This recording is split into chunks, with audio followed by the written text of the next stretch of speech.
Hi, Crosspoint worship team. We're continuing with our default church setup here. So let me go through what each of these things does. All the faders are basically your sounds.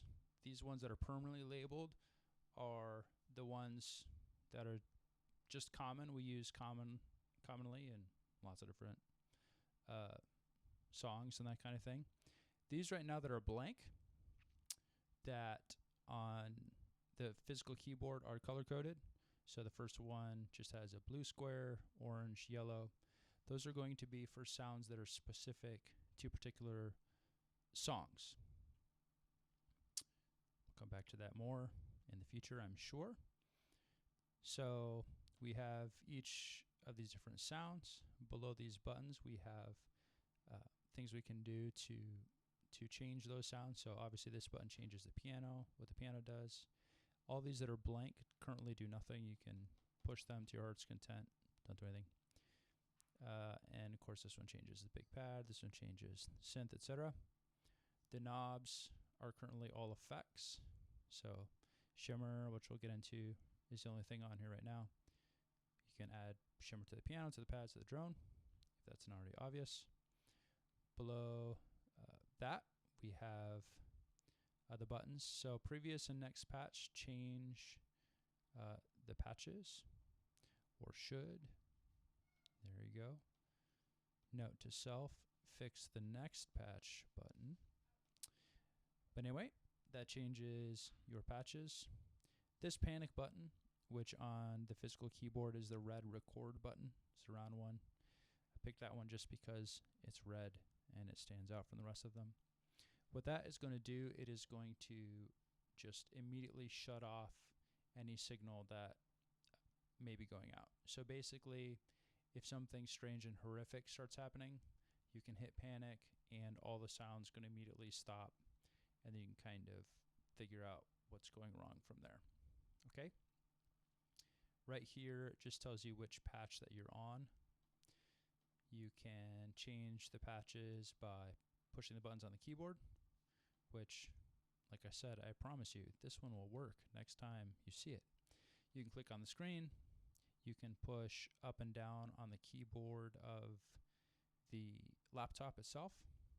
And over here, we have the different keys for the little latched drone infinite pad thing, which we're going to get to in a minute. So the different sounds, obviously the piano sound, you know what a piano sounds like. Here's the piano.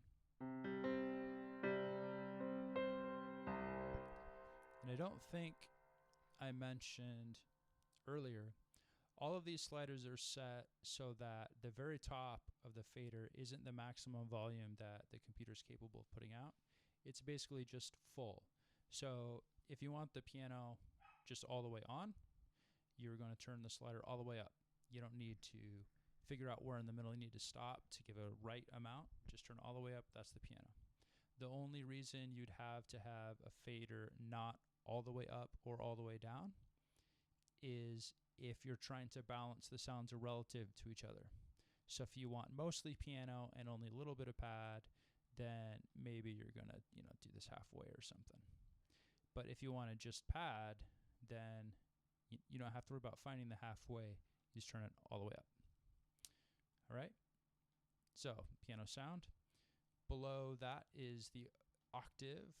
So what that does is it adds another octave on top of the other one, on top of the one you're playing. Oh, wow, that was completely not in a key. So, here it is without the extra octave. You push that button, it's going to play the same note again at the same time, an octave up. So that comes in handy for some of the piano leads and instrumentals.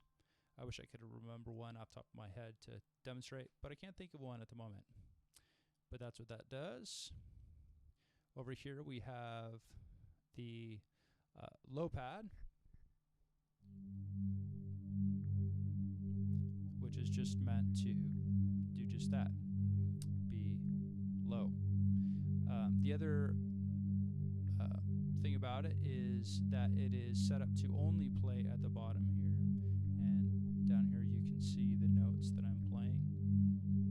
If I play a note higher up, so you notice I'm playing this, pushing this high G on the keyboard, and it's not making any sound. So that's if you want a little bit of pad, but you don't want it kind of muddying up what you're doing up high. You can use this low pad, and then on your left hand you'll have the pad, but on your right hand you won't have it. So let's say piano here. I don't have the additional pad notes up here. It's just the piano. There's your low pad. Your pad is just the standard basic pad that we've been using kind of forever. It's your good old blue carpet pad.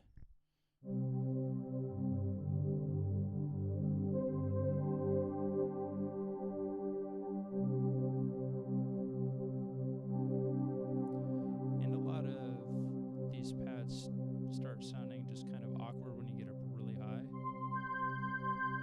That's just gross, which is why if I was playing a piano part way up high like this, rather than doing the piano on the pad, you see how, especially with the sustain pedal down, it really, it's kind of piercing and unpleasant. So you can use the low pad instead, and then you don't have to worry about it. You can play the pads down here, and you can play the way up here to your heart's content. Not a problem. Ooh, there we go, playing out of the key again. And of course you can layer these. You can play both the low and the regular pad. It is kind of nice.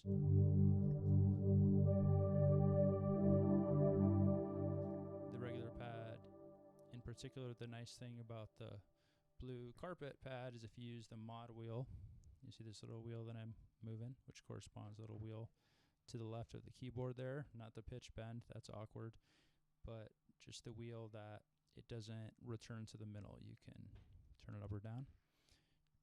When you use that pad and you turn the mod wheel up, it gets a lot more, let's call it aggressive.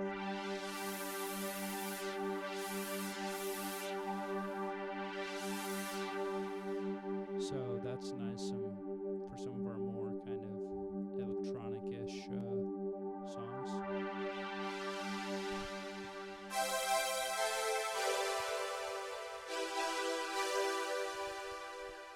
Maybe I should re-record this video when I have, ideas of what to play with these sounds. But I'm not that smart, so it's fine. That's your pad. Your big pad is going to be, I envision it as being what you use just to kind of add dynamics. So a lot of songs start off with just kind of a quiet little pad here. We'll put our pad back in here. Let's say you're playing right here. We're doing, say, Faithfulness or something. Well, at the end of that song, it gets really big, especially if you have listened to what's in the tracks in the past. A lot of times it's this cool, kind of aggressive, like earlier sound. It hopefully sounds a little bit like this.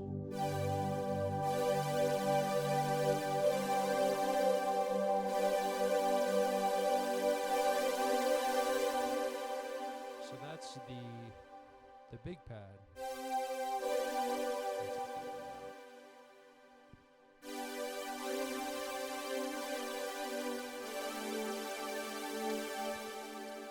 So that's to give it a kind of a fuller dynamic.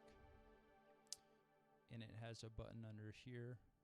It says high low. So what that's going to do is, I believe on is high. It's automatically transposing what you're playing up an octave. Take it off. So that's particularly useful when you also have the pad in, because now you can't really even play the pad under it, but the pad is playing at the lower octave.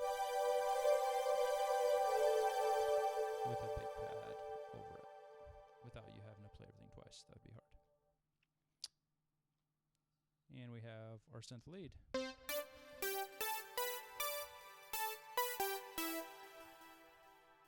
Kind of your standard synth lead. Below that you have the add an octave, just like the piano.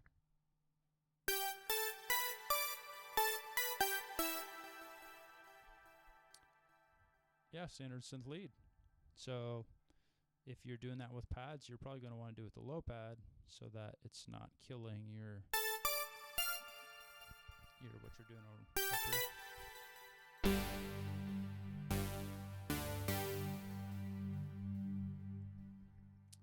Apparently this synth lead is the whole keyboard, which I don't know if that's good. A lot of times you're probably going to want to pair it with a big pad. As soon as I can grab that. There you go. There's that. And then over here we have just the drone. So that's just going to be the little infinite pad, latch pad, whatever you want to call it. Just call it a drone for no particular reason. So that is not played on the keyboard at all. What you're going to do is you're going to, whatever key you want to do it in, let's say you want just an infinite pad in G, you're going to hit that drum pad. You just have to tap it, and it's going to turn on and stay on.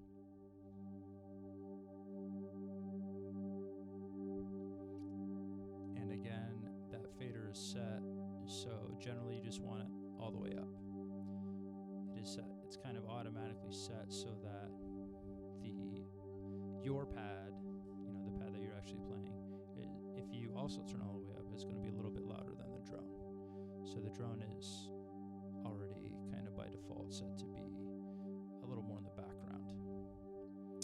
Because I'm not actually using the church keyboard, it doesn't stay. As soon as I let go, it's going to stop. So I'm going to be limited in what I can show you. But on the church keyboard, you just tap that G, and it's going to keep playing it until you tap it again to turn it off. The one possible bad thing to that is it's then possible to place more than one of these at once. So let's say we're transitioning from a G to an A. You're going to need to hit that G key again to turn it off, and then hit the A key to turn that one on. You don't have to do anything with the volume or anything. It's going to kind of fade out on its own. Let's do it again without me talking so you can hear it.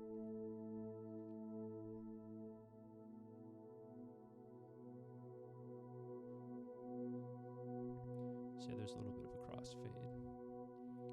So just be watching it lights up awful big here on your screen to make sure you're not playing more than once at a time.